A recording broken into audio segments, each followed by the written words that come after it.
diagnóstico. ¿Qué factor de riesgo? 20 años. ¿Qué? ¿Qué está consumiendo la señora? La niña, 20 años.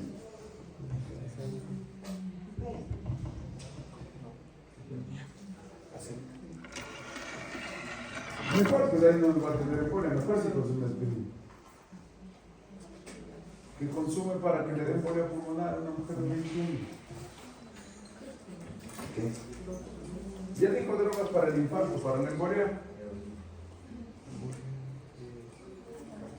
Anticonceptivos. Tiene que desarrollar mejor su perfil de razonamiento clínico. Los factores de riesgo cambian el diagnóstico y los perfiles. Ok, nosotros debemos aprender a reconocer de los componentes farmacológicos estas 5 cualidades. El desempeño farmacológico es la farmacocinética y la farmacodinámica.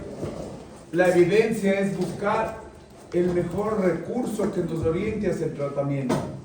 La seguridad es buscar los efectos adversos comunes y graves. La conveniencia que hago para facilitar el tratamiento que cumple el paciente y la eficiencia, utilizar los recursos adecuadamente. Si yo sumo los 5 criterios, escojo el tratamiento de mi paciente. Ahora a nosotros nos toca buscar y aprender los conceptos para valorar el desempeño farmacológico.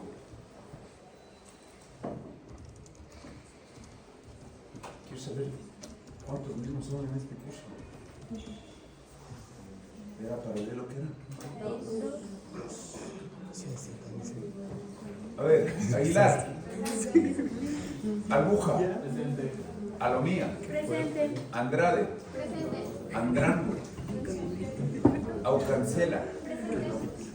Berrones. Carrión. Carrión.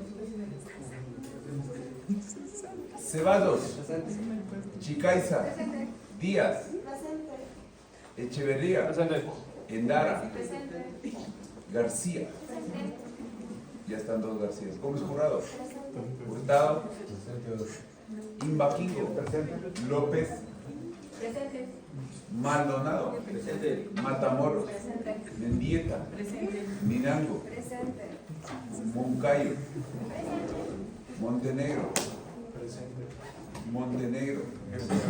Morales. Moreta. Salazar. Samaniego. Segovia. Suárez. Tello. Ituaña. Torres. Vaca. Valencia. Vilaña. Vinuesa. Aquí no está numerado. ¿Cuántos se supone que son?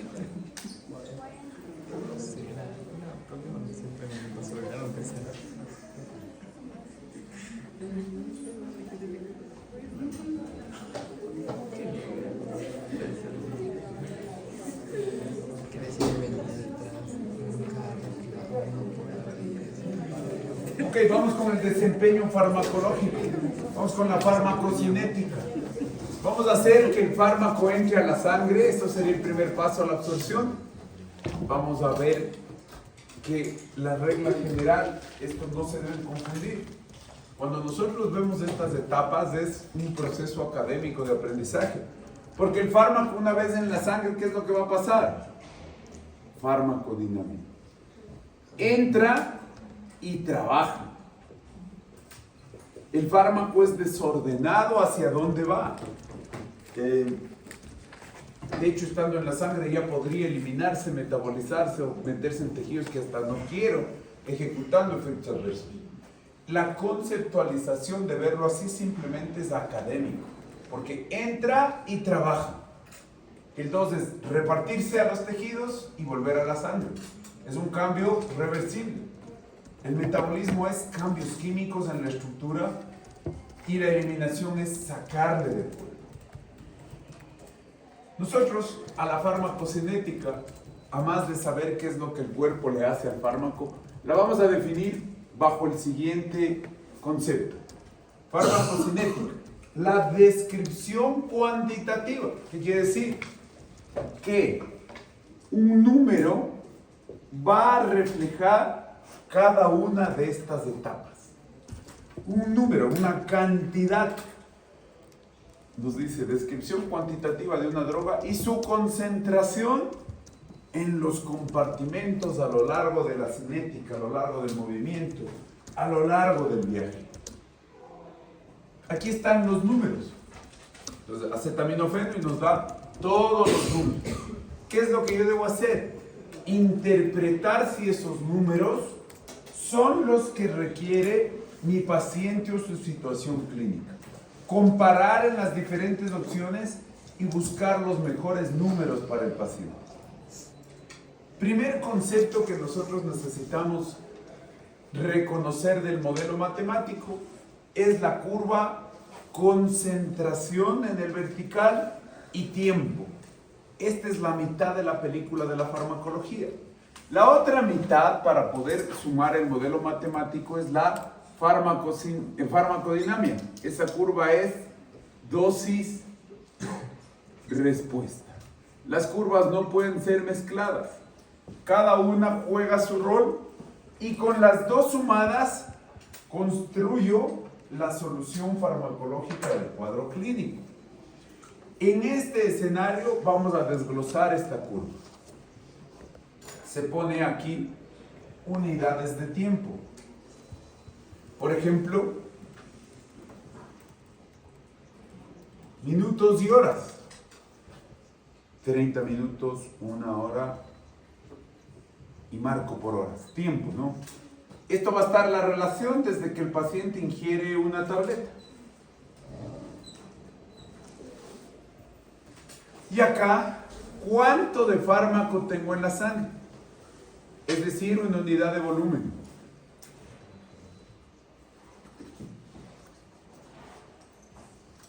Y voy midiendo en la fase 1, que vimos en la anterior clase, que es donde se evalúa la farmacocinética, voy midiendo cuánto fármaco ha ejecutado la absorción. Entonces, el paciente, partimos de un minuto, de un momento cero, sin nada de fármaco en la sangre. Le mando a tomar la tableta y empiezo a medir. A los 30 minutos, ¿cuánto de fármaco hay? Dice 5. A la hora, 15.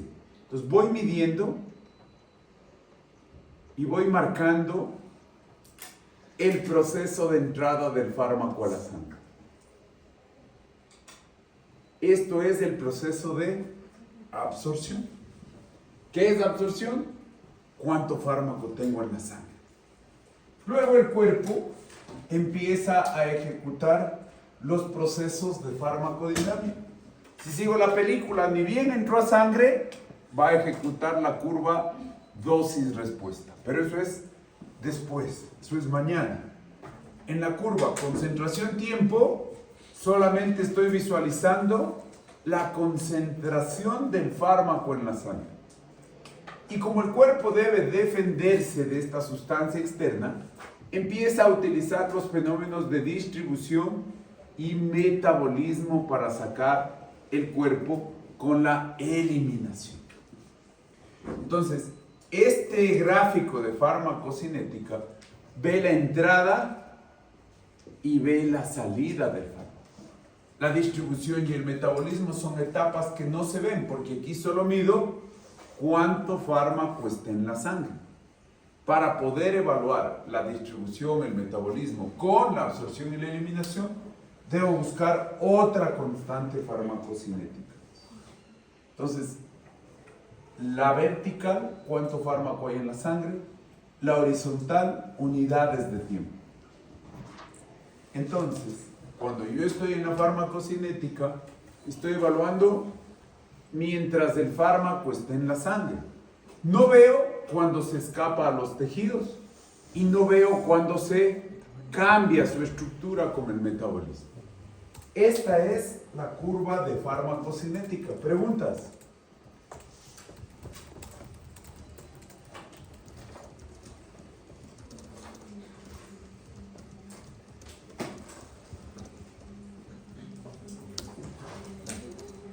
¿Qué utilidades me da esta montaña? ¿Qué utilidades me da este dibujo? Me permite reconocer componentes del esquema terapéutico. Nosotros tenemos aquí la montaña y para darle una utilidad clínica a esto se marcan dos paralelas.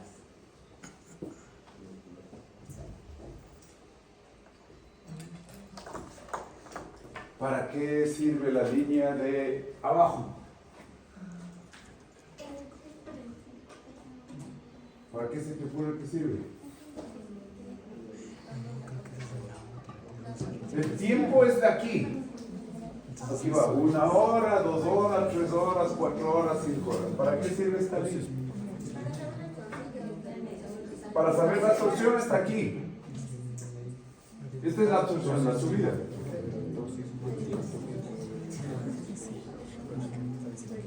¿Para qué sirve?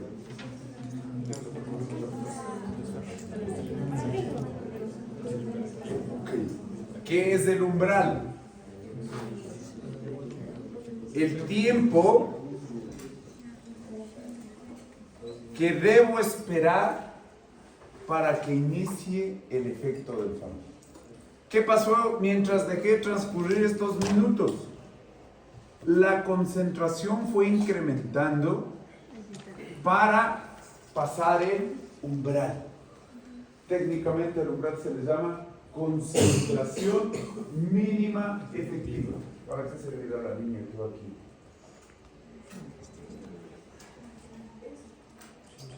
Siempre se mueve, siempre se mueve.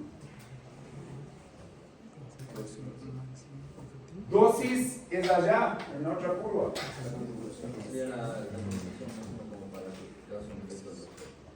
Se llama concentración máxima tolerada. No me puedo pasar de aquí. Es concentración en sangre. Si relaciono la concentración mínima efectiva y la concentración máxima tolerada, esto se llama margen o ventana terapéutica. Yo debo estar trabajando sobre el umbral sin pasarme de la concentración máxima tolerada. ¿Estamos? Ahora si usted quiere participar, vaya y dibuje cómo sería la vía intravenosa. Esa es la vía oral. Esta es la vía oral.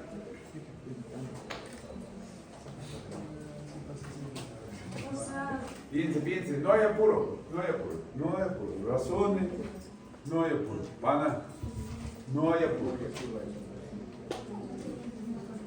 Dibuje para saber si entendió. Si dibuja bien, razonó correcto, dibuje. ¿Quién es el representante de este curso?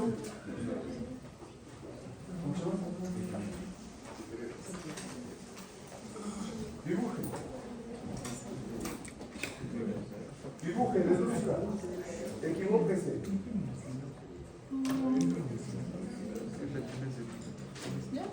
Sí, tú dibuja nomás.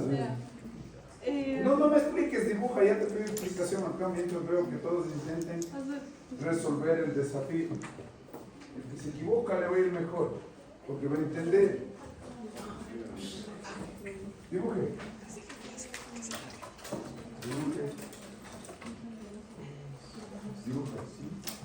Dibuje. Ya en esta etapa del partido. El efecto hace desde el inicio.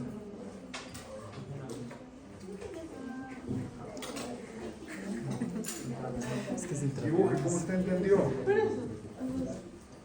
usted no le estoy diciendo nada. Y después baja. ¿No?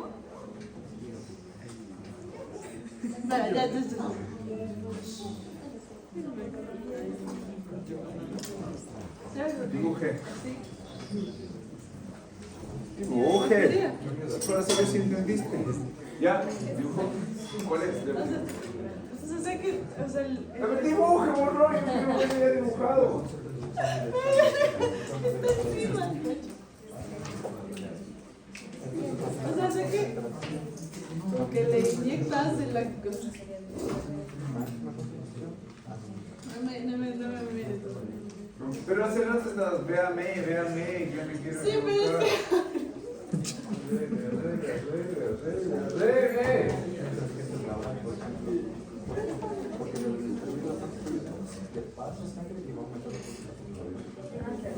Sí, después lo bajamos. A ver, ¿cuál dibujó? Esta. O sea, ¿Cuál es el objetivo de ver los dibujos? Ahí nos da. La vía oral tiene que pasar un tiempo para llegar a la concentración del umbral. La vía intravenosa ya entra en el umbral y el cuerpo empieza a sacarlo. Entonces, ¿qué es lo que tengo yo? Una absorción perfecta. ¿Qué es absorción? Llegar a la sangre. Entonces, la vía intravenosa no tiene que hacer una subida. Comienza a actuar inmediatamente. Teórica, matemáticamente, la vía intravenosa es como una absorción del 100%. ¿Qué quiere decir? Ya entró a la sangre. Está lista para trabajar el fármaco. Ejemplo clínico. Un paciente me dice, tengo un dolor 3/10. Le decimos, ¿es para inyección o por vía oral? Es oral, 3/10 yo me aguanto. ¿Qué es lo que me va a preguntar? ¿En qué momento inicia el efecto del fármaco? Y ahí vinculó tiempo con el alivio del síntoma en el umbral. Entonces él me dice, yo le digo, en 30 minutos, 1 hora, usted va a tener el alivio que esperamos. Y entonces, se da este punto. ¿Para qué sirve este punto, Santiago?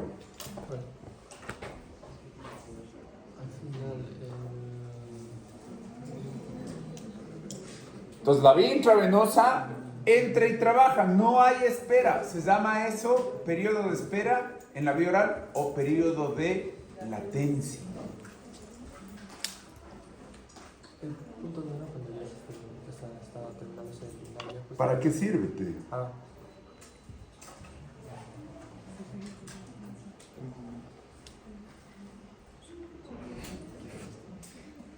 Para saber que ya terminó el efecto del fármaco. ¿Y eso qué utilidad tiene? Volverla a dar otra vez. Sirve para la duración del efecto. Y eso a mí me advierte que hay que volver a dar otra dosis. La duración del efecto, es decir, ahora es al revés, cae el umbral, me está avisando que necesito otra dosis. Esta es la curva, ¿no? Absorción, la distribución y eliminación le saca el cuerpo, es una montaña, pero es para la vía oral. Estas son otras vías de administración, otras formas farmacéuticas. Recuerden que la forma farmacéutica está diseñada ¿para qué?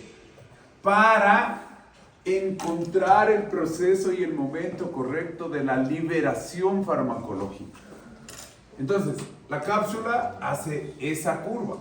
Esta cápsula tiene tantas capas que está diseñada para que una vez que se tome, 2 horas después empiece a trabajar.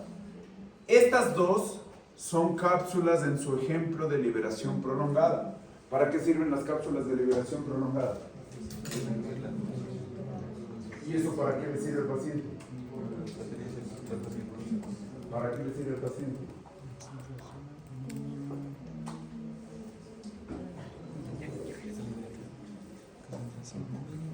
¿Para qué le sirve eso al paciente? Disminuir el número de razonamiento de pacientes. En una toma ya me quedo cubierto las 24 horas.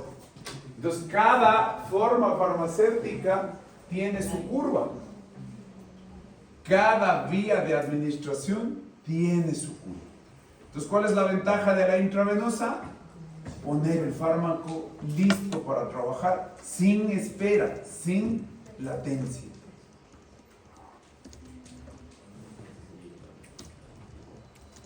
Estos son los componentes de la curva. Aquí está un periodo de latencia, la subida, el umbral, la concentración máxima tolerada. Entre estos dos está el rango terapéutico o margen terapéutico.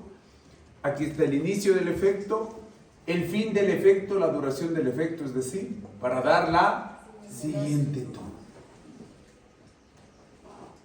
Una pregunta. La concentración mínima efectiva es lo mismo que umbral. Sí. Piso, concentración mínima efectiva o umbral. Es el valor de concentración en sangre al que debo llegar para que el paciente diga: estoy teniendo alivio, estoy sintiendo el efecto. ¿Preguntas? La ventana de la ventana de acción Terapéutica, la ventana terapéutica. es entre la concentración, o sea, entre la línea en donde empieza el umbral hasta la concentración máxima. Correcto, ahí debes trabajar. Si está muy abajo no sirve, y si te pasaste, efectos adversos. Entonces, nosotros debemos vincular a la farmacocinética el proceso de absorción. Vía y forma farmacéutica, ¿cuál es su tarea? Ponerla en sangre. Ese es el paso inicial de la absorción en la farmacocinética. A partir de aquí, diferentes escenarios.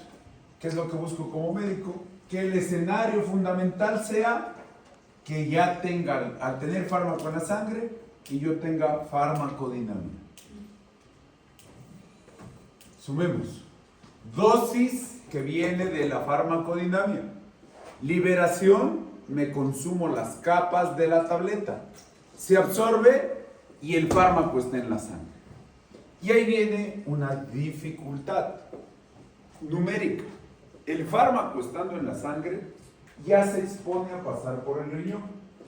El fármaco estando en la sangre ya se expone a ser atrapado por la biotransformación en el hígado. El fármaco en la sangre va a ir a sitios que yo no quería que vaya, va a depositarse en tejidos y esta porción de fármaco va a ir a la farmacodinamia a trabajar. Entonces, esto es un comportamiento errático. No es un viaje ordenado como que va a ir paso a paso visitando cada uno de los puntos de la interacción del fármaco en el cuerpo, sino que ya al entrar a la caja central ya está listo para exponerse a cualquier escenario. Entonces, matemáticamente esto es impredecible. ¿El médico qué va a hacer?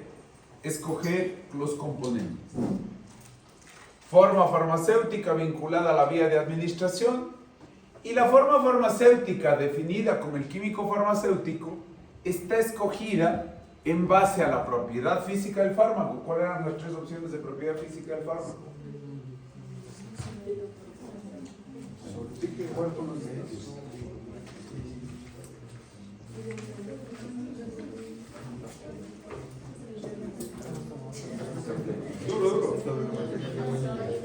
Líquido, sólido y gaseoso. Esa propiedad física es la que me va a permitir a mí, en el estado del principio activo, configurarle en una forma farmacéutica. Y el objetivo terapéutico me hará trabajar más despacio, más rápido. ¿Cuál era la vía más rápida de absorción? La que hicimos el ejercicio. La intravenosa. Entonces, cuando yo sumo los criterios, la dosis, ojo, de la farmacodinamia, más la forma farmacéutica, la vía de administración, la frecuencia de tomas y la duración del tratamiento, estoy construyendo en conjunto la pauta terapéutica. La pauta terapéutica es la decisión del médico para que el paciente reciba sus instrucciones, indicaciones para cumplir el tratamiento. Entonces, el fármaco tiene entornos que le rodean, criterios éticos, legales, y ahorita estamos aprendiendo los técnicos. Estamos en el proceso de el desempeño farmacológico. Preguntas, por favor. ¿Dudas? Pregunte. Ok. Entonces ahora saquemos a limpio la consideración. Para que el genérico se considere bioequivalente, yo debo relacionar la curva de farmacocinética tiempo-concentración con la de la marca original o innovadora. Ahora ya sé que están comparando aquí. Tiempo-concentración, están comparando el desempeño farmacológico, farmacocinética entre la copia y el original. Y si dibujan una curva parecida, se dice farmacéuticamente equivalente. Y si el paciente tiene una respuesta clínica favorable, decimos terapéuticamente equivalente. Entonces, el fármaco en el primer paso tradicional de la farmacodinámica es absorberse. Pero ojo, estando en sangre, ¿qué espero? Que haga farmacodinámica. ¿Qué busco en la farmacodinámica? La curva dosis-respuesta. Ahora, en el trayecto que va siguiendo el fármaco en la absorción, ¿qué estorba que se absorba? En el estómago, ¿qué estorba que se absorba? Si están grabando, no en podcast, en video, les veo empeñados en sus apuntes y eso no va a funcionar. Claro, los apuntes son menos importantes que el show.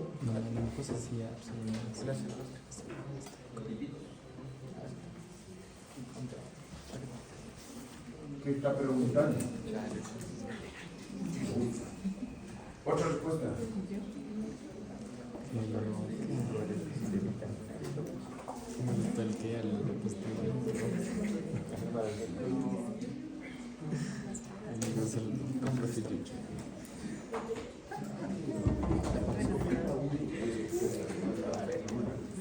Vamos, ¿qué influye en la absorción? El pH me dice.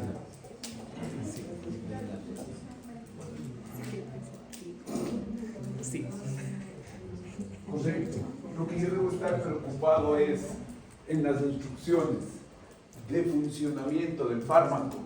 ¿Tiene que estar vacío el estómago o tiene que estar lleno?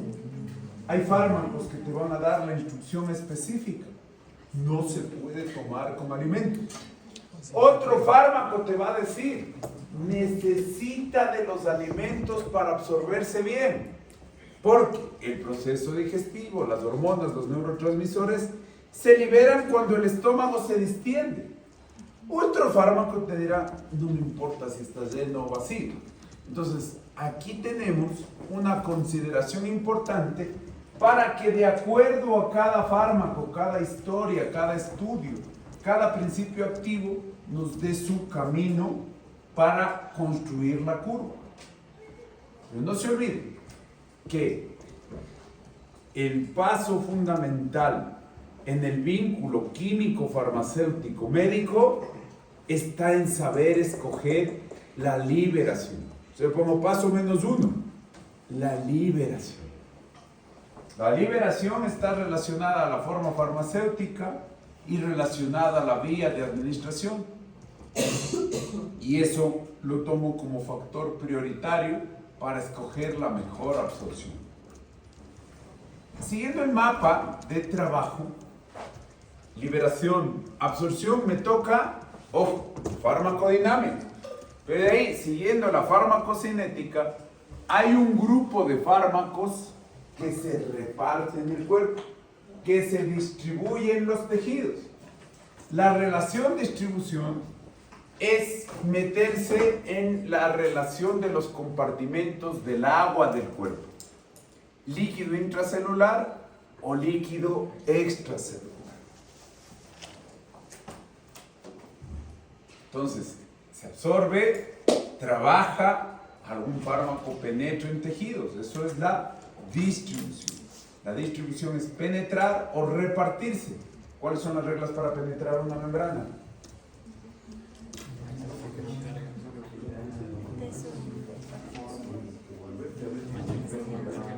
Reglas para penetrar membranas. Liposolubilidad. Otra cosa. Peso molecular. El tamaño ya se espera. Es el tamaño y el peso.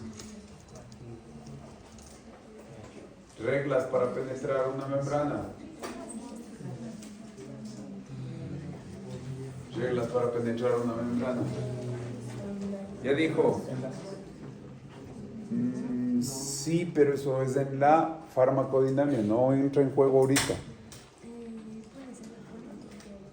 Sí, pero es en la farmacodinámica. Es el tamaño, forma, carga y también podría ser el tipo de unión que tenga con el receptor. Que si Pero me respondes farmacodinámica, estamos en farmacocinética, quiero penetrar membranas. No puede entrar el término receptor en la definición.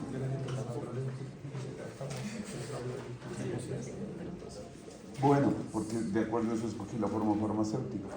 Fácil, difusión acuosa, lipídica o transporte activo.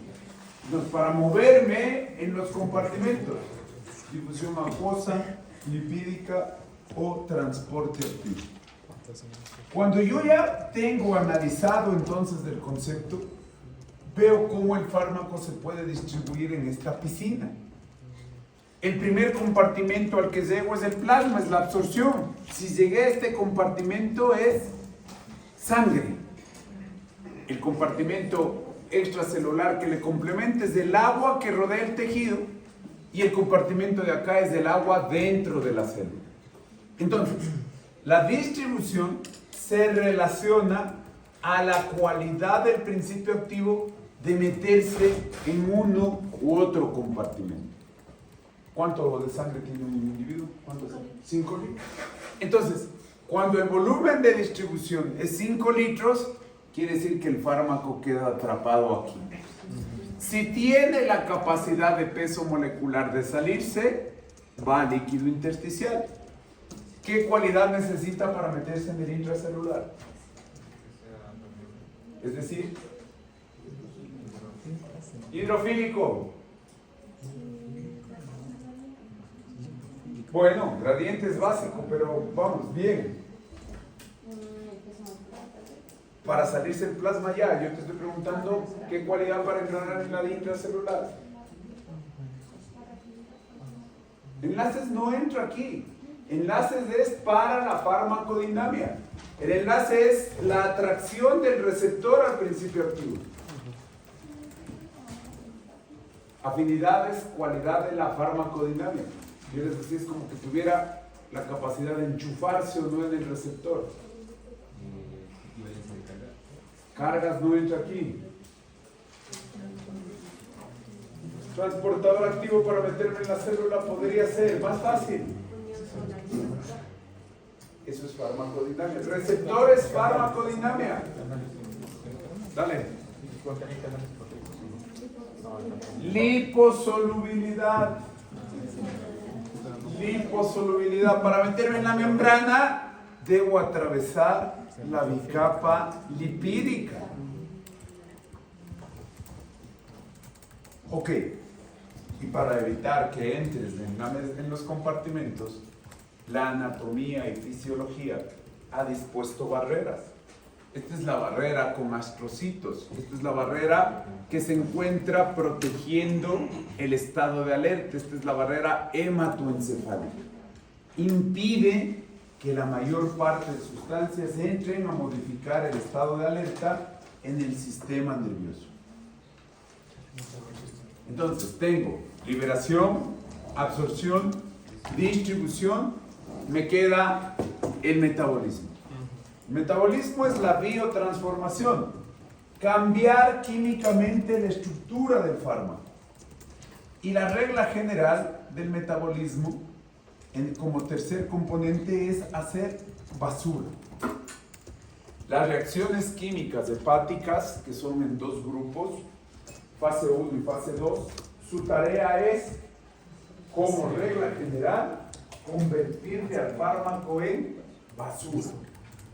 ¿Qué quiere decir basura? Sacarle como metabolito inactivo por el riñón. Sin embargo, hay que romper la regla.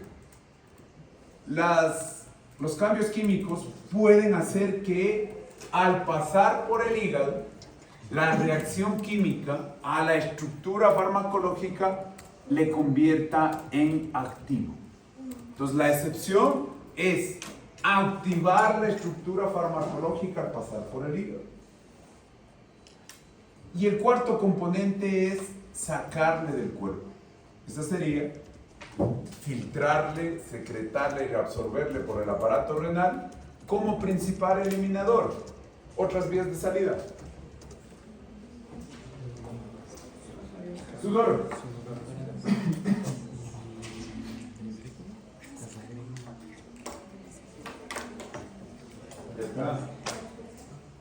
Aire exhalado. Aire expirado. Buena vía de salida.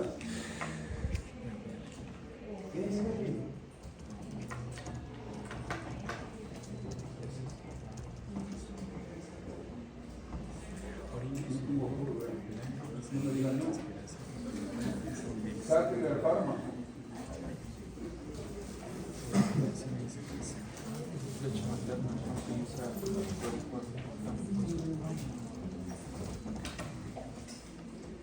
No me espero por una respuesta, todo el mundo va a optar por decir no sé y no se trata de eso.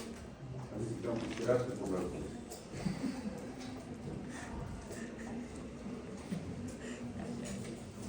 Y entonces, ¿qué significa eso? Bilis heces fecales. ¿Ya dijo?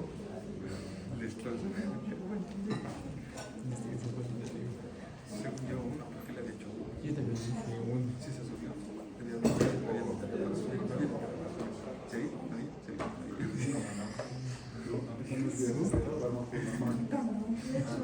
Leche materna, saliva, sudor, lágrimas, son vías adicionales para la salida del fármaco.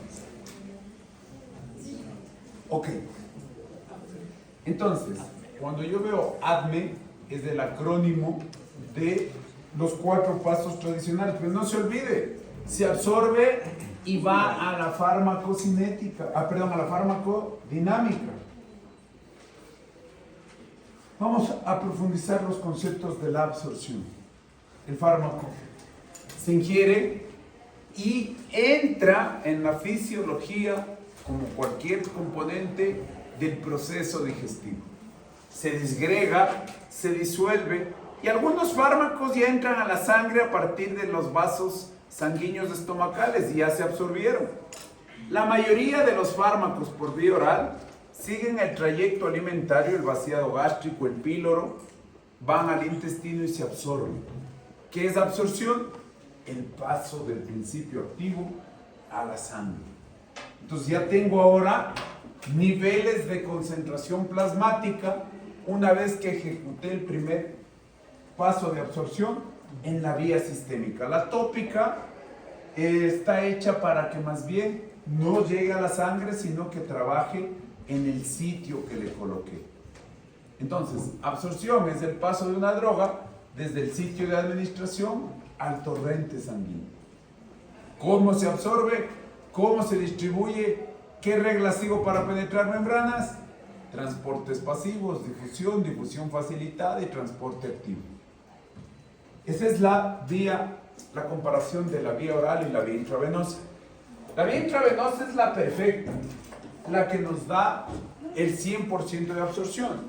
Pero eso solo es una referencia matemática, ya que por propiedades físicas, por ejemplo, la tensión superficial, hay cierta proporción del fármaco, por suerte pequeña, que se queda pegada en las jeringuillas, cierta proporción del fármaco que se queda pegada en las ampollas.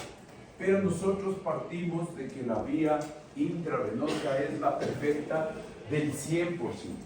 No tiene periodo de latencia o periodo de espera.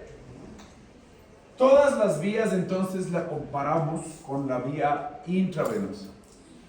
Y decíamos que la farmacocinética es una descripción cuantitativa, es un número. El número para valorar si la absorción es la que requiere mi paciente, el número para valorar la comparación de las vías con la vía intravenosa se llama biodisponibilidad. ¿Qué es la biodisponibilidad? 100% en la vía intravenosa. ¿Qué es la biodisponibilidad? La cantidad de fármaco que necesito. Después se van a prender las hojas, ¿no? Porque eso. No concentres en el show, esto después no va a entender. La biodisponibilidad es del fármaco listo para trabajar.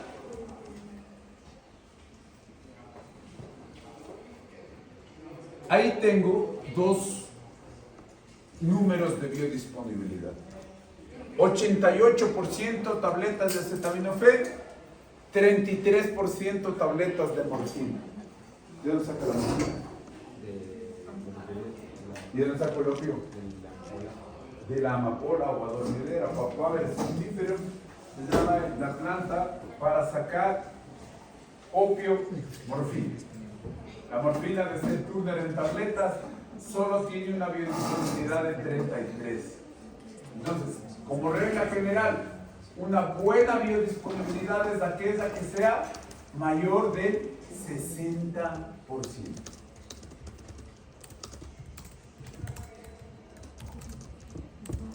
Entonces, tengo estos dos fármacos. ¿Qué me va a pasar cuando tome el paciente como analgésicos para el dolor, acetaminofén versus morfina, tabletas?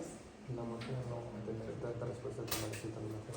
Porque su biodisponibilidad, el valor de porcentaje de fármaco listo para trabajar es muy bajo. Entonces, su biodisponibilidad no es adecuada para la terapéutica. ¿Qué le pasó a la morfina? Sigamos el trayecto. Se tomó la tableta, se desintegró, se disolvió, acompañó el proceso de absorción, pasó el píloro, se absorbe la morfina 100%, no tiene problemas para absorberse. El problema de la morfina, por suerte es una excepción, es una cualidad química, es la capacidad de unirse, viajar a la vena porta. La vena porta, en vez de que la morfina vaya a la farmacodinámica, le lleva al hígado. ¿Qué le hace el hígado? ¿Y entonces qué significa?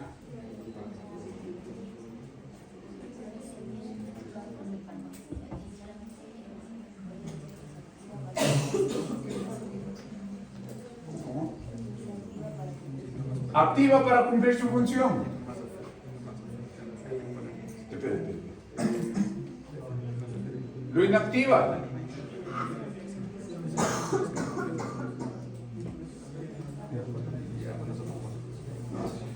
Inactiva. La regla del hígado es inactivar.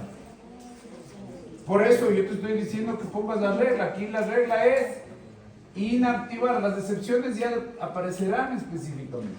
La regla es inactivar.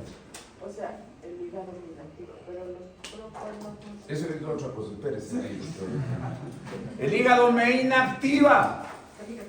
Y por eso, ¿cuánto sale del hígado de lo que se absorbió al 100%? Sale solo 33. Y eso es totalmente insuficiente para trabajar.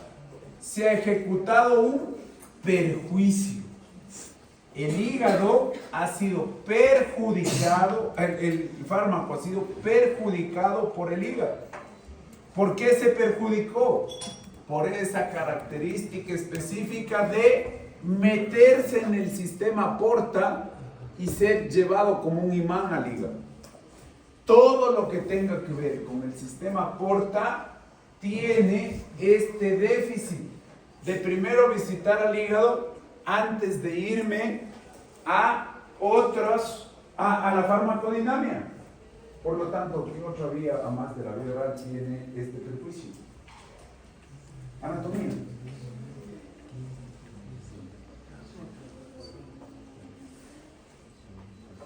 Yo tengo paciencia.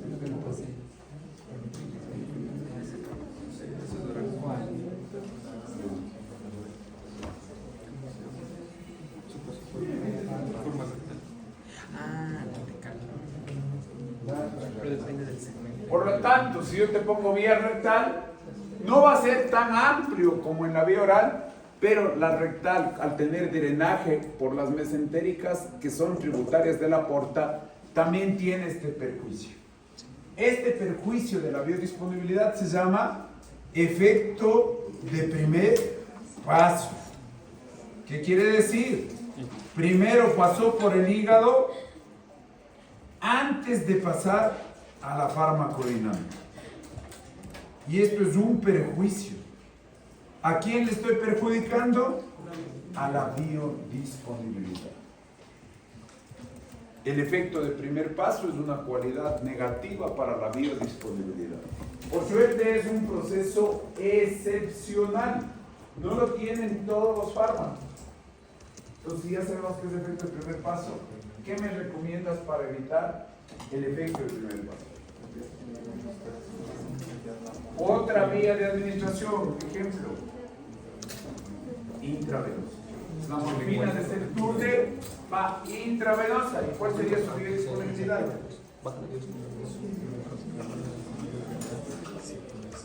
¿Cuál sería su biodisponibilidad?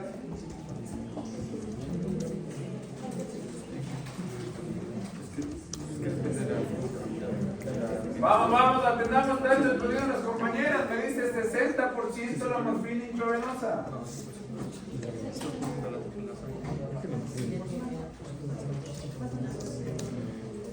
¿Cuál sería la biodisponibilidad? Que es el número que valora la absorción. 66%. 100. La vía intravenosa es 100.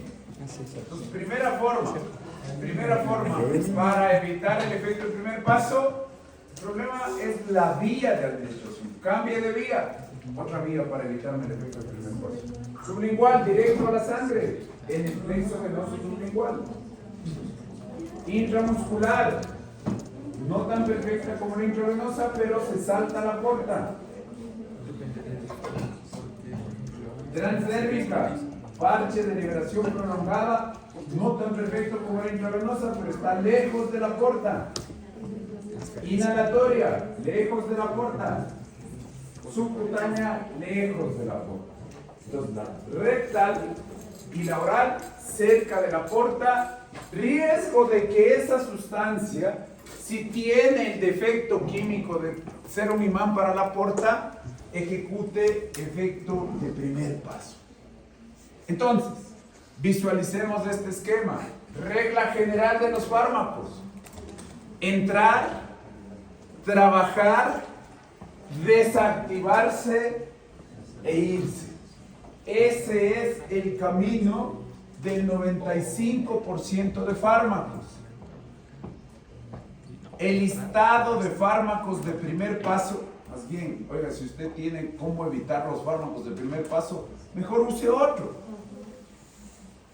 El efecto de primer paso es: entra y en vez de trabajar, se va al hígado, se desactiva y me perjudica la biodisponibilidad. El tercer escenario para tratar de evitar el efecto del primer paso es aumentar la dosis para que, pese a que se consuma aquí, yo llegue con un valor perfecto acá. ¿Pero qué va a pasar si aumento la dosis? Efectos adversos. Uno puede tener toxicidad. El metabolismo de primer paso tradicionalmente es hepático, pero no se lo considera por ser pequeño. Podría, cuando está pasando por el enterocito, en el enterocito intracelularmente también sufrir reacciones químicas. Entonces puede haber un efecto de primer paso en la pared intestinal. En el alveolo también puede haber un efecto de primer paso en el epitelio alveolar. Entonces, la biodisponibilidad depende no solo de la capacidad de atravesarme las membranas, porque puedo tener absorción del 100% como la morfina, sino que depende de si esa sustancia química tiene el imán de la porta o no. La biodisponibilidad depende de la característica propia de la sustancia química. La insulina no puede darse por vía oral porque el ácido le destruye. Y la biodisponibilidad depende del contenido estomacal. Ya vimos la presencia de los alimentos, O puede ser otros fármacos. El hidróxido de aluminio, que se utiliza como antiácido, también perjudica la biodisponibilidad. Ok, ¿dónde estamos aquí? Libero, absorbo, fármaco libre, y les he presentado uno de los escenarios en los que la vía porta le bota al metabolismo, impidiendo la terapéutica, impidiendo la farmacodinámica. Sugerencia, yo ya les pongo el link en el aula virtual, utilicen esta página, se llama Interactive Clinical Pharmacology, sirve para aprendizaje autónomo. Hagan ahí, les enseña cómo con imágenes, con conceptos visuales, cómo se entiende mejor la farmacología. Quien entiende lo que está aquí tiene asimilado los conceptos. Interactive Clinical Pharmacology.org.nz. Revise, ese escenario les va a ayudar mucho. Ok, veamos otro ejemplo. Este paciente tiene que tomar medicación para crisis convulsivas o dolor. Su tableta tiene que llegar al sistema nervioso central. ¿Qué es lo que tiene que pasar? Ya no solo es absorberse, sino ser capaz de distribuirse al sistema nervioso. La distribución la vamos a dividir en dos componentes. Una distribución matemática, cuantitativa, de experimento, si quieren, académica, y una distribución clínica, una distribución que revele la capacidad de este principio activo cubierto por capas de escoger este tejido para ejecutar su farmacodinámica. Esto le vamos a llamar selectividad. Selectividad por un órgano, selectividad por otro órgano. Si yo quiero darte un antibiótico intraarticular, quiere decir que tendrás selectividad por las articulaciones. Si yo quiero darte un antibiótico para el oído medio, tendrás selectividad para llegar al oído medio. Si yo quiero darte cualquier sustancia que modifique el sistema nervioso central, tendrá que tener selectividad para ese tejido. Entonces, la prioridad en la distribución es la selectividad al tejido donde queremos que ejecute la tarea. Y tendrá que ser capaz, como en la absorción, de penetrar membranas, difusión acuosa, lipídica y transporte activo. pH Henderson-Hasselbalch. Tendrá que tener la capacidad de penetrar membranas. La aspirina es capaz en medio ácido de atravesar al sistema nervioso central. Entonces la aspirina tiene una selectividad por el sistema nervioso. Y no solo es decir que llegue por la farmacocinética, sino ya luego que en la farmacodinamia pueda modificar receptores. La farmacodinamia es el principio activo contra un receptor. ¿Por qué la barrera hematoencefálica impide la entrada de sustancias? Porque histológicamente, anatómicamente, la estructura de la barrera hematoencefálica está hecha para que los capilares donde se montan los eritrocitos tengan cierres herméticos. Es diferente. En el intestino hay aberturas, huecos. En el hígado, más amplias incluso, para que puedan comunicar el intercambio de sustancias. Entonces, uno de los factores que interviene en la distribución es la permeabilidad capilar. Veamos el siguiente ejemplo. Cuando una persona tiene una reacción inmunitaria, libera histamina. ¿Qué le hace la histamina a la piel? Histamina, vasoconstricción, lo que hace que sea Ronchas.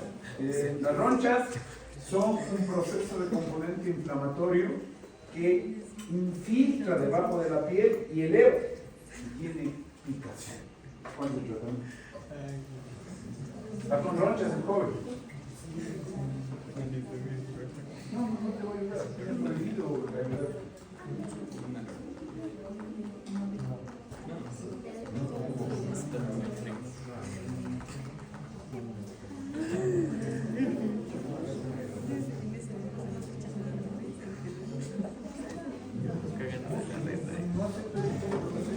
La grabación, qué vergüenza.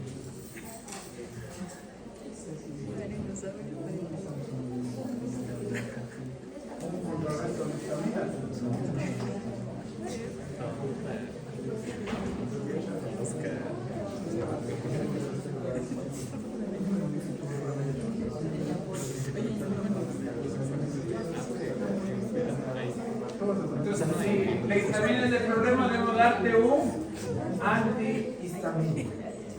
Entonces, cuando yo me tome un antihistamínico, entra la tableta, bloquea el receptor de histamina y desaparecen mis ronchas, desaparece mi picazón, resuelvo la urticaria. ¿Cuál es el problema? Los antihistamínicos tienen selectividad por el sistema nervioso, se distribuyen por el sistema nervioso, son capaces de atravesar la barrera hematoencefálica y la histamina intracerebral es prioritaria para mantenerme despierto. Efectos de eso.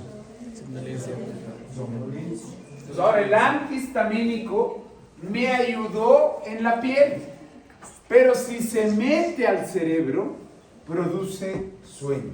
Solución, ¿qué le decimos al farmacéutico que nos haga? Tomar en la noche. Bueno, tomar la noche va a quedar dormido, pero voy a hacer guardia. Cambiar la estructura química. Viene el farmacéutico y le digo, oiga, cambie la estructura química porque no puedo dejar que penetre a la barrera hematoencefálica.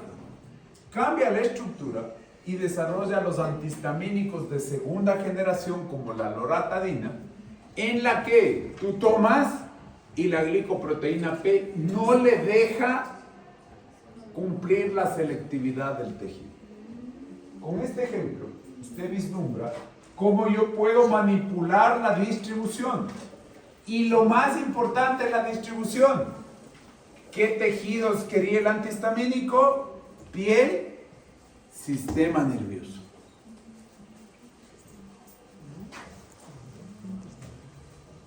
En la distribución también hay una estación. El fármaco se une a su transportador tradicional. ¿Cuál es el transportador tradicional de un fármaco? Es similar a las hormonas, ¿no? Las hormonas también se transportan. Es lo mismo.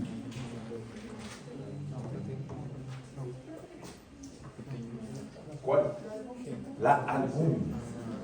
Entonces, igual que las hormonas, los fármacos pueden treparse en la albúmina, forman el complejo fármaco-albúmina, y ahora tengo la capacidad, que igual que la fisiología de las hormonas, servir de depósito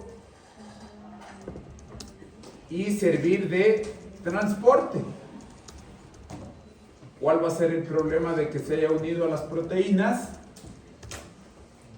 Que su peso molecular en este nuevo componente es tan alto que ya no le impide por forma, por tamaño encajar en la farmacodinámica. Ya no le impide por forma y por tamaño encajar en la filtración para eliminarse. Y ya no le impide por forma y por tamaño ser metabolizado por el hígado. Entonces en la distribución hay que tomar en cuenta las proteínas. Distribución, concepto. El proceso mediante el cual un fármaco deja de forma reversible, es decir, va y viene, el torrente sanguíneo y entra al líquido extracelular y a los tejidos. Pues va y viene de la sangre para irse a los tejidos. Aquí tengo el fármaco, se absorbió.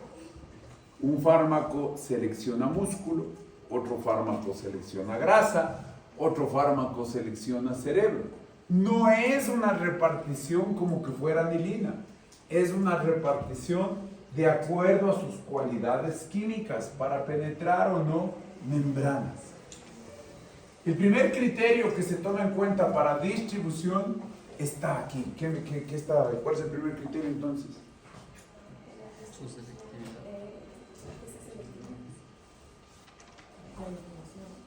Y entonces ¿Cómo va el flujo de sangre? concluye con los órganos.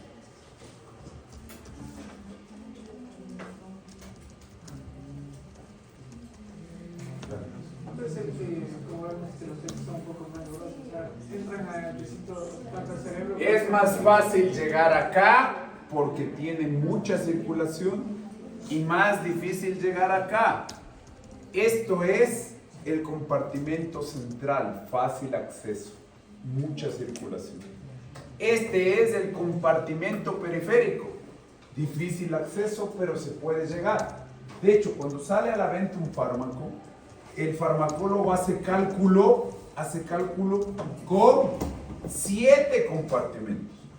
Nosotros en la atención primaria, en la atención del médico general, el cálculo que utilizamos es 2 compartimentos, central y periférico. Aquí ilustramos un concepto. El fármaco se toma, la voluntad del paciente de cumplir su tratamiento se llama compliance o adherencia, se absorbe y aquí está el fármaco libre. ¿Qué pasa con el fármaco libre? Listo para trabajar, farmacodinamia, encaja en el receptor. No es perfecto, se va a tejidos que no quiero que vaya.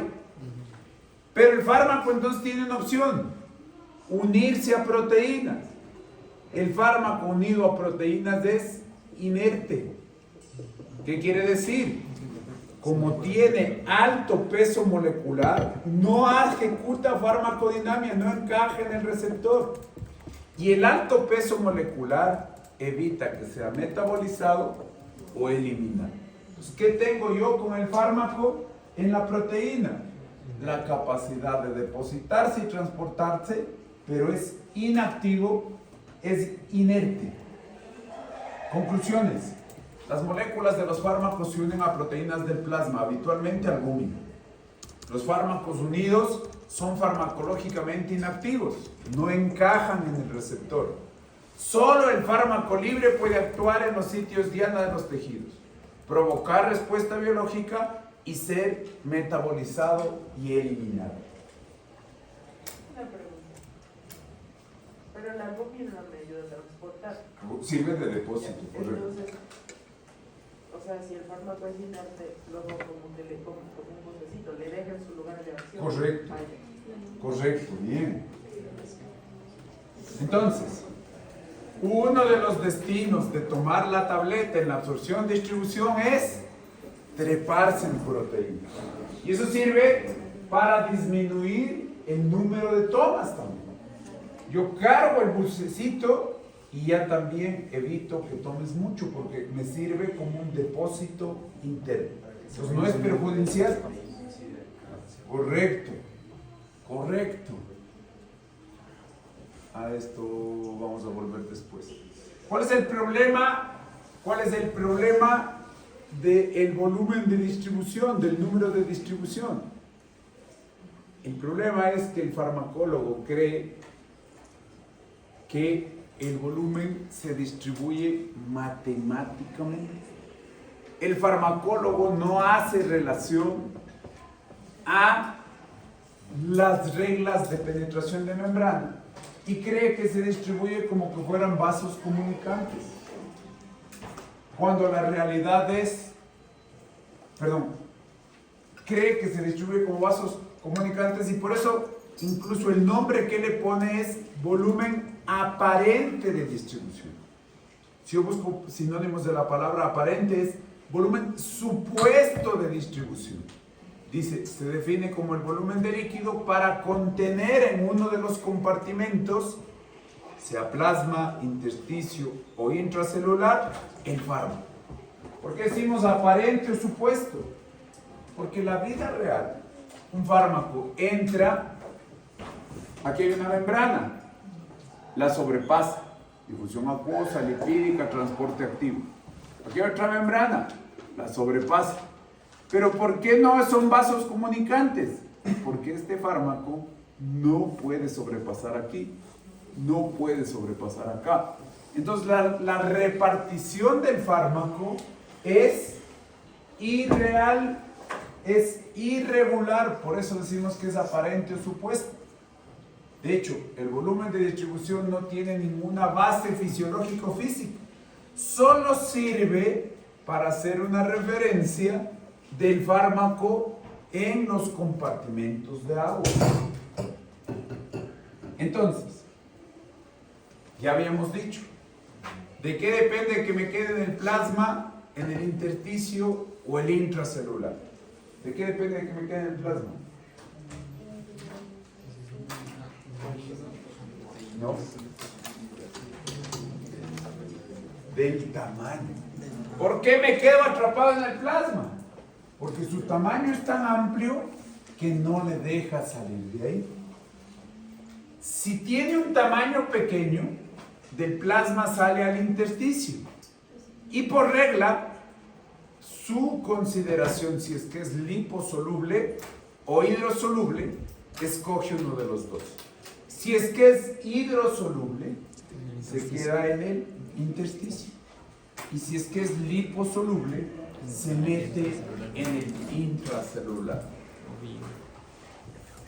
Entonces, la referencia del modelo matemático te dice si te quedas o no en uno u otro compartimento. ¿Cuál es la prioridad?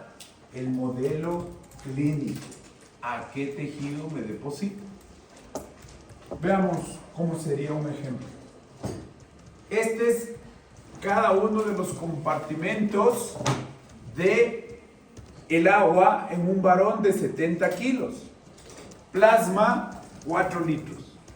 Intersticio, 10 litros. Le sumo a los dos, 14. Este es el extracelular. 28 litros de intracelular. Si sumo, un varón de 70 kilos tiene 42 litros de probabilidad de contener agua, de probabilidad de contener el fármaco. Entonces, decimos que la farmacocinética es la descripción cuantitativa de un número en los diferentes compartimentos. Si te digo que el fármaco tiene volumen de distribución de 3 litros, ¿en qué cajita se queda? El plasma. Plasma.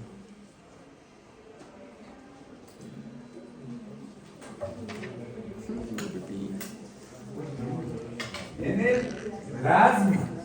El farmacólogo calculó en ese 3 litros, que era el volumen de distribución aparente o supuesto, el tamaño del compartimento donde se contendría el fármaco.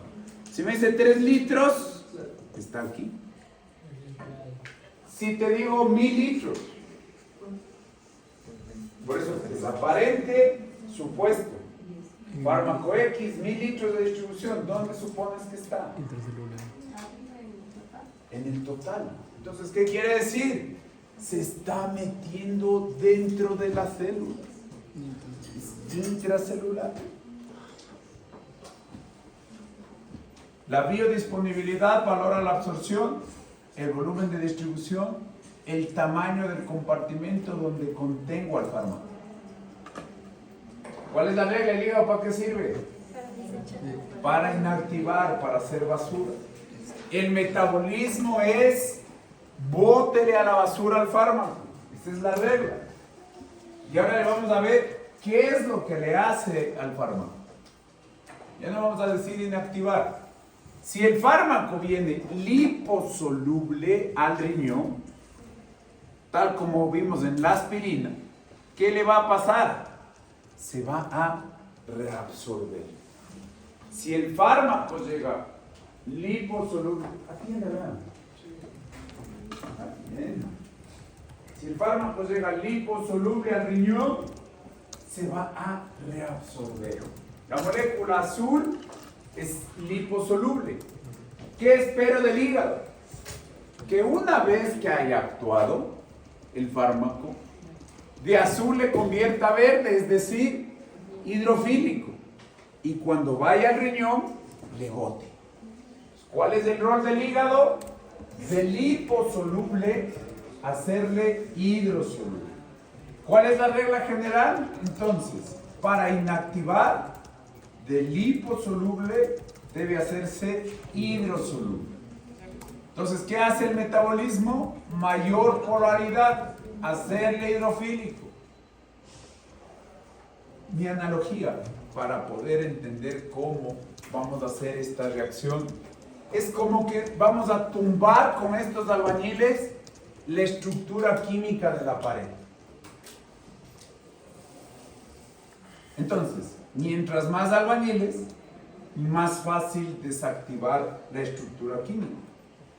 ¿Qué es lo que busco? De liposoluble, hacerle hidrofílico. Entonces, la regla, lipofílico a hidrofílico. Y para estos cambios químicos vamos a utilizar reacciones de fase 1 o reacciones de fase 2. No es primero el uno, segundo el otro. ¿Qué es lo que tienen que entender? Las de fase 1 están agrupadas para ejecutar un tipo de reacción química y las de fase 2 otro tipo de reacción química. ¿Qué es lo que busco? De liposoluble hacerle hidrógeno. Entonces, las de fase 1 son reacciones químicas identificadas como CYP. Y las de fase 2 son reacciones químicas parecidas a la bilirrubina. La bilirrubina es tóxica. La bilirrubina indirecta es tóxica. ¿Qué debo hacer para que se detoxifique? ¿Qué debo hacer para que se detoxifique? ¿Cuál es el principio general del hígado? Activarle. ¿Cómo? Inactivarle. ¿Cómo?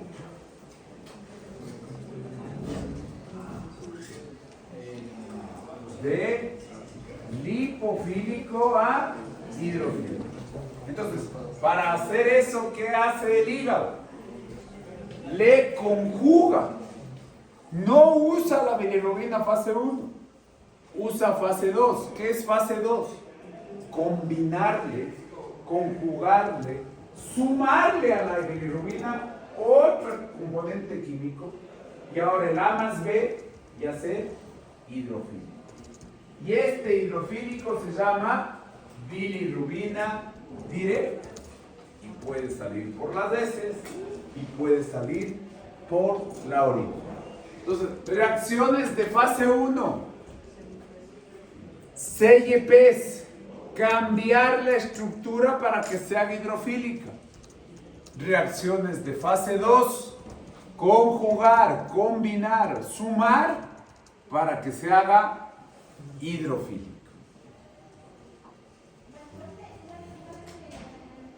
Entonces, las reacciones de fase 1 tienen enzimas, las reacciones de fase 2 tienen enzimas. Cada fármaco tiene su viaje, cada fármaco tiene su película. Cada fármaco tiene su capacidad de ser influido por el hígado. Las reacciones de fase 1 globalmente son 3: oxidación, reducción e hidrólisis. Ejemplo de oxidación, cojamos aquí el diazepam. El diazepam se deamina para oxidarse y ahora tengo diazepam deaminizado, ¿para qué? Para que sea hidrofílico. Cada fármaco tiene su camino, que lo saqué de la fase 1 del diseño de fármacos, donde se evalúa la farmacocinética. Reducción. La nitroglicerina se hidroliza, se reduce para convertirse en hidrofílica. Y me queda hidrólisis. Ejemplo, la lidocaína se hidroliza para convertirse en hidrofílica. Entonces, las reacciones de fase 1 dependen de la genética. Vienen con una letra y con un número, dos números. La letra, el número 1 es su familia. La letra es la subfamilia y el último número es el gen en el que se ha identificado la actividad de esa enzima. Y ahí están los principales metabolitos enzimáticos, perdón, las principales enzimas CYP, siendo esta la más importante, la CYP 3A4. ¿Por qué es la más importante? Porque es la que más utiliza la fisiología, es la que más utiliza la farmacología. Para ser didáctico el proceso, cada fármaco es como que tomaría un torno. El CYP3A4, el 12-9, el D2-6. Cada fármaco sigue su camino. Cada fármaco tiene su especificidad de reacciones químicas. Y entonces, si doy dos fármacos que utilizan la misma vía, se va a acumular uno, el uno se metaboliza y el otro se acumula, pudiendo ser tóxico. Los CYPs a un fármaco le pueden, un mismo CYP puede ir al fármaco A, al B o al C. O el fármaco A necesitar de 1, 2 o 3 CYPs. Entonces, la relevancia de los CYPs es evitar utilizar fármacos que utilicen o que vayan por el mismo camino. ¿Cuál es la regla ahorita del hígado? ¿Qué hace el hígado? Con lo que hemos dicho. Desactiva. La regla es desactivar. La regla es entrar, trabajar, desactivar e irse. Ese es el camino habitual. Ese es el camino de la mayor parte de fármacos. ¿Cuál era la excepción? Se activa. Voy a presentarte el primero que se activa. El mejor fármaco para la presión arterial se llama enalaprilato. Pero este solo es intravenoso. Yo no le puedo decir al paciente inyéctese 2 veces al día. El enalaprilato viene, trabaja, va al hígado, se desactiva y se elimina por el riñón. Pero yo no le puedo decir al paciente inyéctese 2 veces al día. Pero tampoco puedo desperdiciar el beneficio terapéutico de este fármaco. Entonces, el farmacéutico me dice, te voy a ayudar. En vez de enalaprilato al paciente le vas a decir, tome maleato de enalapril. Una sustancia farmacológicamente inútil, una sustancia inactiva, pero ya está en tableta. Se toma el paciente el maleato de enalapril, va al hígado, se hidroliza y se convierte en enalapril.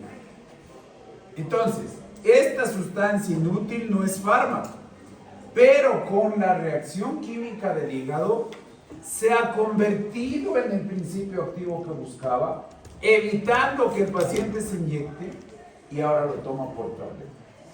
Este proceso, el hígado, al hidrolizar, le generó metabolismo activo. Como este no es fármaco, es un paso antes de ser enalaprilato, a este se le llama profármaco. El profármaco es una sustancia que requiere del hígado para poder convertirse en el principio activo y que ejecute su actividad farmacológica. Entonces, esto es una ventaja del hígado sobre las sustancias químicas. Esto es una utilidad, esto es una cualidad favorable del hígado sobre esta sustancia química. Entonces, la excepción activar tiene el contexto positivo, pero también la excepción activar puede hacer que yo tenga un metabolito reactivo. Ejemplo de metabolito reactivo.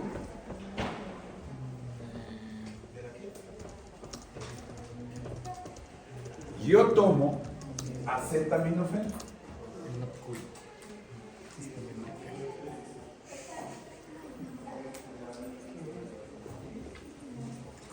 Un gramo cada 6 horas. El 8% de este acetaminofén toma el camino CYP2D1 y se convierte en el metabolito reactivo NAPQI. El NAPQI, al pasar por el hígado, el acetaminofén al pasar por el hígado se convierte en NAPQI. Y el NAPQI es un proceso destructivo. El NAPQI destroza el hígado. Y entonces ahora, la reacción química del CYP2D1 me resultó perjudicial porque le convirtió al acetaminofén en un destructor hepático. Entonces la excepción activar me resultó perjudicial. Solo pasa en el acetaminofén. ¿Perdón? Solo pasa en el acetaminofén. No, pues hay 2 millones de fármacos, no te puedo decir solo 6. Miles de fármacos pueden hacer esto. El acetaminofén, por ser uno de los fármacos prioritarios del arsenal terapéutico, es el que te explico. Pero todos convierten en NAPQI. ¿Cómo? O sea, todos se convierten en No te cacho la pregunta. O sea, ¿Todos? ¿Quién todos? todos los fármacos. Solo paracetamol, solo acetaminofén. Cada fármaco tiene su película. El enalapril no se convierte en NAPQI, ¿en qué se convierte? En enalaprilat. El paracetamol, ¿en qué se convierte? En NAPQI. El ibuprofeno no se convierte más que en basura. Cada fármaco tiene su película. ¿Cuántas películas vamos a ver? ¿Cuál es la más frecuente? Que el hígado desactive. ¿Cuál es la excepcional? Que el hígado active. El NAPQI es el metabolito del paracetamol que ha sido oxidado por un CYP para convertirse en el destructor hepático. Entonces, cada fármaco tiene su película. Hay millones de películas. Solo te estoy poniendo ejemplos de películas para que tú puedas interpretar qué pasó en esa película. ¿Preguntas?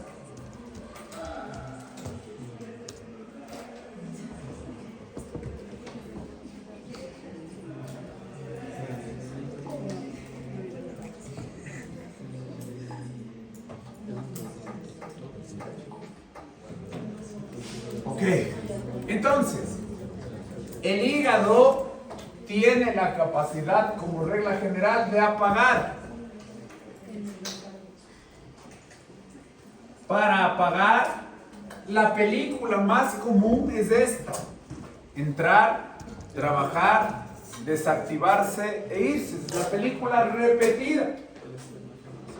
Para apagar la estructura farmacológica, una película rarísima. Entra, se desactiva, se hace basura. ¿Qué es el NAPQI? Sí, sigue nomás explicando. Explica. Termina de explicarlo. Termina. Es que Termina de explicarme. teníamos unas dudas. No me veas a mí, ya te tu alumna, explica. Sí, el metabolito activo, ¿no? ¿Se excreta u otro metabolito inactivo se excreta a través del hígado? Del riñón. ¿Terminaste? Ya. ¿La entendiste? Explica bien, loco. Explica O sea, bien. profe, eso no lo entendí muy bien del NAPQI. O sea, el acetaminofén se activa en el hígado. Correcto. Se activa en el hígado y de ahí se convierte en el NAPQI. Correcto. Ah, ya, y ahí se hace el destructor, se hace un destructor del hígado y también puede Correcto. causar insuficiencia renal también. ¿Por qué el riñón? Porque también, bueno, nos dijo que ese también podría causar una insuficiencia renal. No, el NAPQI no. El NAPQI tiene una cualidad. Perdón, me salgo un ratito y me meto en la toxicología. El NAPQI tiene una cualidad, tiene una afinidad por los componentes de cisteína. Y uno de los componentes de cisteína está en toda la estructura hepática. El NAPQI es totalmente destructor hepático. Sugerencia, haga apuntes nuevos. Si va a estudiar con los apuntes del anterior semestre, le van a pasar estos accidentes. Usted ha puesto insuficiencia renal. ¿Qué te dije yo el anterior semestre?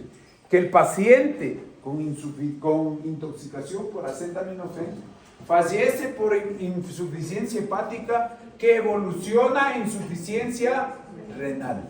El NAPQI no tiene nada que ver con el riñón. Apuntes en blanco, por favor. Gracias, profe. ¿Y cómo se excreta El NAPQI no se excreta, está metido ahí y como no se excreta, chao hígado. 10 gramos de acetaminofén, dosis letal. No hay vuelta atrás, el NAPQI está ahí y se jodió. Porque el NAPQI hace enlaces covalentes, destruye mitocondrias, destruye ADN. Ahí está ya, el paciente ya, olvídate que se excrete, ya problema. Ya te voy a explicar cómo se excreta si se puede. Pero esto depende entonces del CIEP.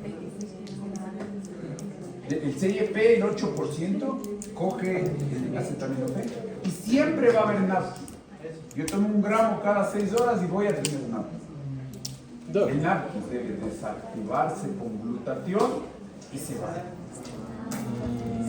El NAPQI está ahí en el hígado. Mientras haya NAPQI, el hígado se destruye. Mitocondrias, proteínas, ADN. Por eso 10 gramos de acetaminofén es letal. Doc, 10 gramos en 24 horas. Doc, entonces se dice que, o sea, el paracetamol es un profármaco que se activa. Ratito. No, Ratito. no es un profármaco, A ver. no se activa. ¿Qué necesita el paracetamol para trabajar? Ya. O sea, esta biotransformación para que pueda El paracetamol para actuar, ¿qué necesita? pasar por el metabolismo. Acetaminofén o paracetamol es lo mismo. Para pasar por el metabolismo del primer paso, ¿no? Entonces, ¿Qué necesita el paracetamol para actuar? Absorberse. El acetaminofén se absorbe y ya va a trabajar. o sea, mejor dicho, no es un profármaco. No. Pero en el hígado se genera este metabolito activo que es tóxico, Exacto. que es el NAPQI. Correcto. Y este solo se desactiva sí o sí con el glutato. Correcto. Pero la acumulación del NAPQI, dependiendo de esto, puede causar una falla hepática. Correcto. Ya, eso era. Pensaba que. ¿Cuál es la película general? Entrar y trabajar. Entra el paracetamol y trabaja. Este problema del NAPQI, ¿no sucede si se coloca para Siempre. Es que no tiene nada que ver, estás cambiando la vía, pero en la sangre el 8% de paracetamol hace NAPQI. No tiene nada que ver la vía, porque estoy en la sangre, ¿a dónde voy? No voy a trabajar, a eliminarme, a metabolizarme. Y la cantidad que se metaboliza tiene caminos, ya voy a ir a esa diapositiva. Y en esos caminos puedes coger sulfatación, glucuronidación, NAPQI, y el NAPQI para salvarle al hígado se combina con glutatión y se orina. Entonces, el acetaminofén se va del hígado a pesar El 90%, la película del acetaminofén les dice por sulfatación y glucuronidación. Esa es la película general. Estábamos, la excepción, ya fue. Ya. ¿Qué pasó? Profe, ¿qué dijo de glutatión? Yo no, todavía no llego al acetaminofén. Alguien que sí me estaba siguiendo la clase, perdón, mil disculpas, voy a romper el orden de la clase porque mis alumnos tienen curiosidad por el paracetamol.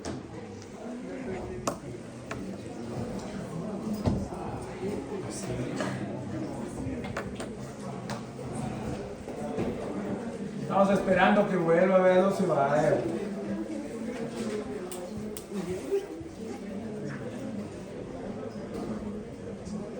Diapositivas más adelante debe estar su curiosidad.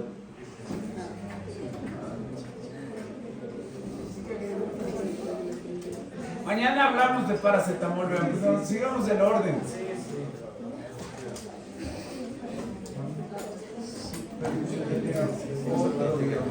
No sé por qué se desvían. Mañana hablamos de la película El paracetamol, que no es relevante para ahorita, sí para conclusiones. Regla general, ¿para qué sirve el hígado? Para desactivar. Película principal, por aquí. Película secundaria, más o menos.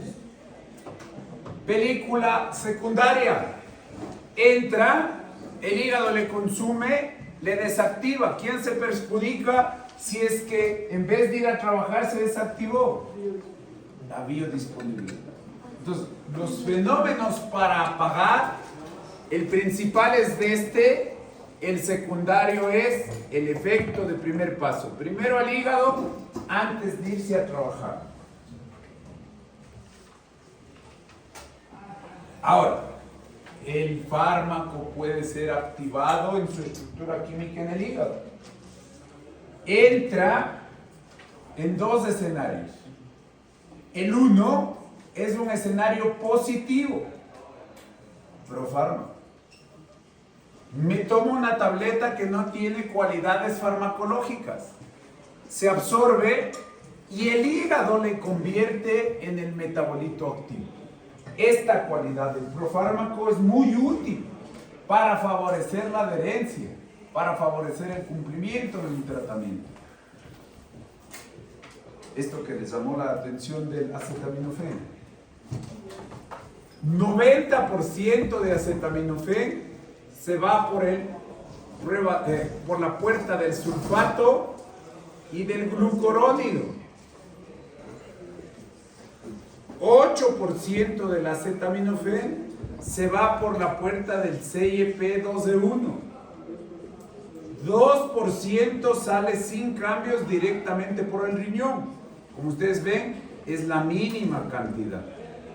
El CYP2D1 hace la reacción química para generar el veneno. Este veneno, NAPQI, se une covalentemente a la estructura hepática y destroza el hígado.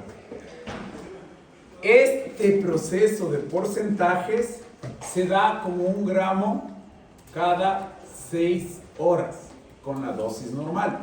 ¿Por qué? Porque al NAPQI le viene un paso extra, que es combinarle con glutatión. Y ahí se va a la basura. Basura, basura, basura. Por lo tanto, si yo tomo 1 gramo cada 6 horas, todo el acetaminofén se hace basura.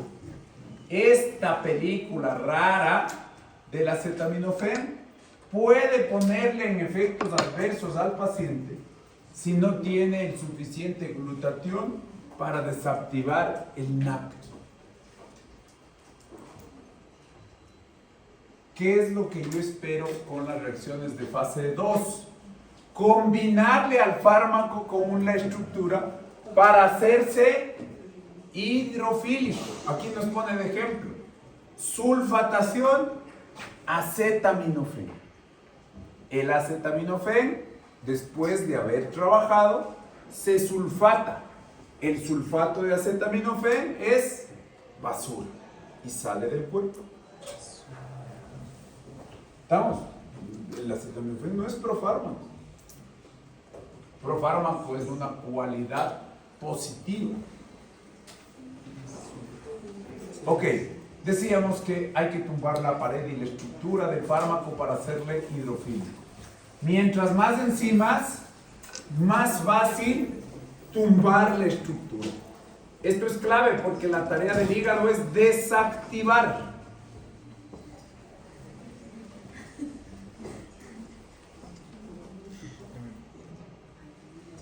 Preguntas hasta aquí, porque esto se va a complicar. Tiene que estar claro, por favor.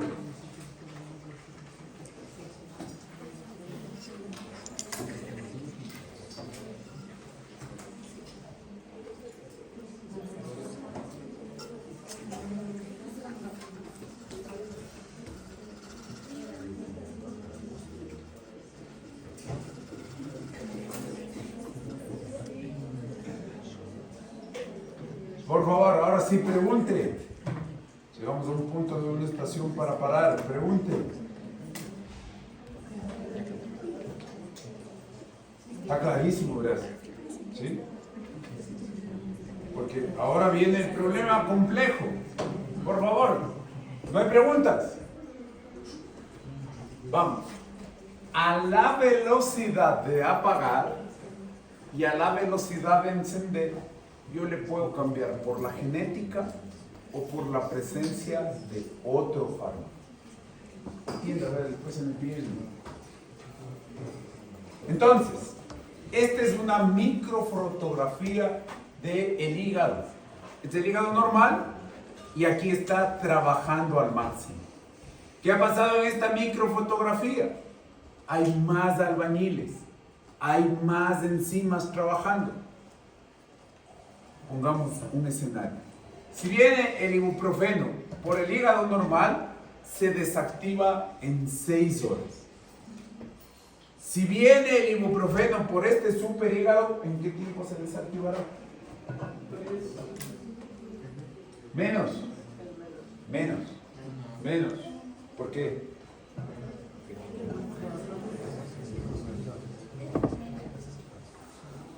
¿Por qué razón? Para apoyar a mi mesa. ¿Por qué razón?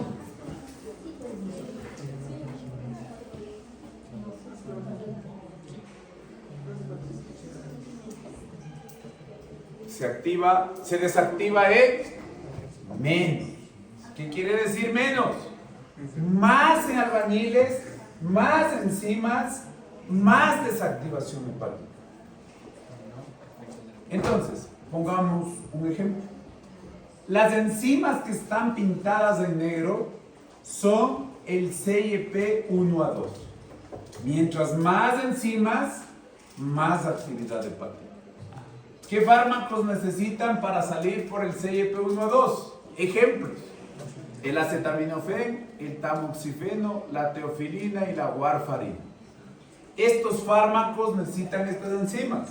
Fíjense cómo aparece esta enzima para el acetaminofén, para el 0.1%. Solamente la pongo como ejemplo a esa puerta, a ese torno, a ese ejemplo de vías enzimáticas. Pero ahora tengo la capacidad de mejorar el número de albañiles. Yo puedo aumentar el número de albañiles si fuma, si come comida ahumada, si come col o si come omeprazol. Si toma omeprazol. Si yo hago cualquiera de estos, esto se activa. La warfarina es un anticoagulante. ¿Ya? Sirve para evitar la formación de trombos. Si tengo mucha warfarina, ¿qué va a pasar? Hemorragia. Ok, si te doy warfarina con omeprazol, ¿qué va a pasar?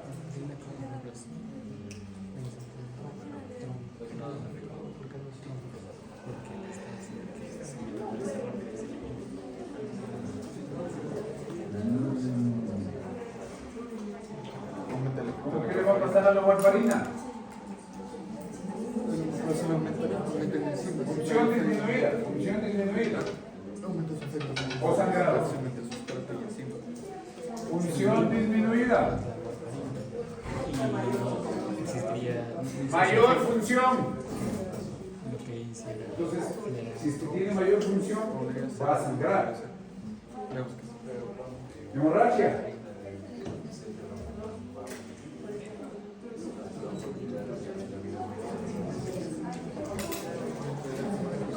Hemorragia.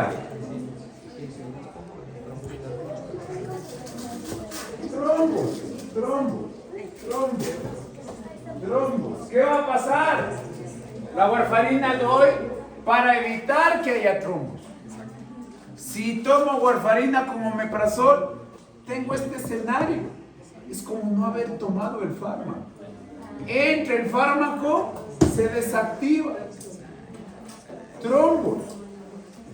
El inductor le hace poderoso al hígado y evita que trabaje la warfarina. El inductor le hace poderoso al hígado. Santiago, ¿qué hace el inhibidor?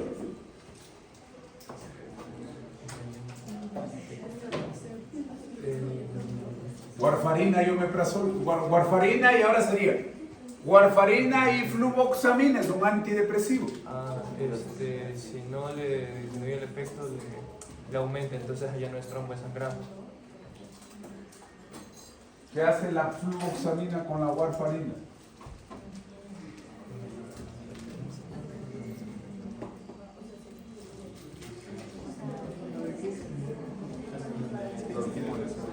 ¿No permite que haga su efecto? Sí permite que haga su efecto. Y entonces, ¿qué voy a tener? Mucho efecto del anticoagulante. ¿Qué voy a tener? Si le apago al hígado, menos enzimas, menos albañiles, la warfarina sobreactúa. Ojo, inductores, inhibidores. No, los sustratos son la reacción química normal. Ok, terminemos con esto. Para yo poder interpretar cuál es la película, veo y digo, este veneno se hace basura en el hígado. Quiero salvarle la vida. ¿Inductor o inhibidor?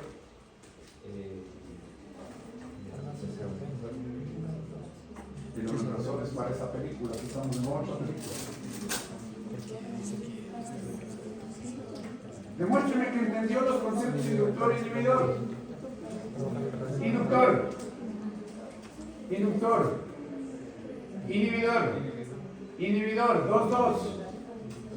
Inductor. Si el veneno, el hígado le apaga, ¿qué debo hacer? Hígado poderoso. Debo dar un inductor. Acá se está intoxicando por un veneno que se forma en el hígado. Otro escenario clínico. ¿Inductor o inhibidor?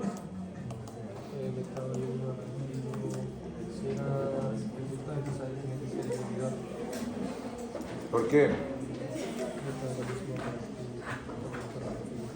A ver, el inhibidor reduce la actividad de las enzimas y prolifera el efecto del fármaco.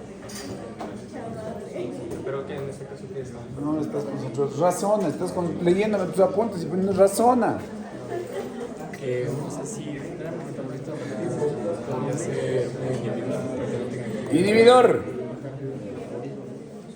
Inhibidor. Inhibidor. ¿Por qué?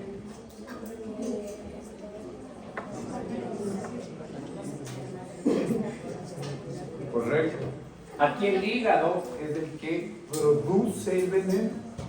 ¿Qué debo hacer para salvarle la vida? Apagar esa conversión en veneno. Debo darle un inhibidor. Entonces el hígado se prende o se apaga. La regla normal. Si das un inhibidor, el fármaco se acumula. Si das un inductor, el fármaco disminuye. El hígado con inductores es una fábrica más poderosa. Tiene más albañiles.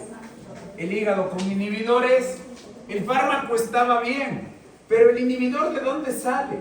Generalmente es una sustancia que el paciente ingiere como alimento o se toma sin que yo sepa, vitamina, memoria, energía, potenciador sexual, inhibe el hígado. ¿Y ahora qué le pasa a esta sustancia que estaba en el rango terapéutico?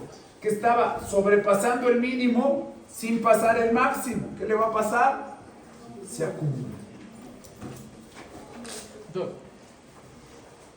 No, pero en el caso de lo que decíamos de la acetaminofén, la solución era un inductor para poder... La solución del acetaminofén, ¿para qué? Para evitar este efecto tóxico como tal. Un inductor. Ajá, pero aquí no Un inductor. ¿Quién dijo que un inductor? sería un inhibidor, ¿verdad? ¿Por qué? Para que no se genere el NAPQI. Entonces, ¿qué debería hacer? Inhibir el CYP2D1 para que no se genere el NAPQI, ¿correcto? Ah, ya. Pero y antes, antes habían dicho inductor.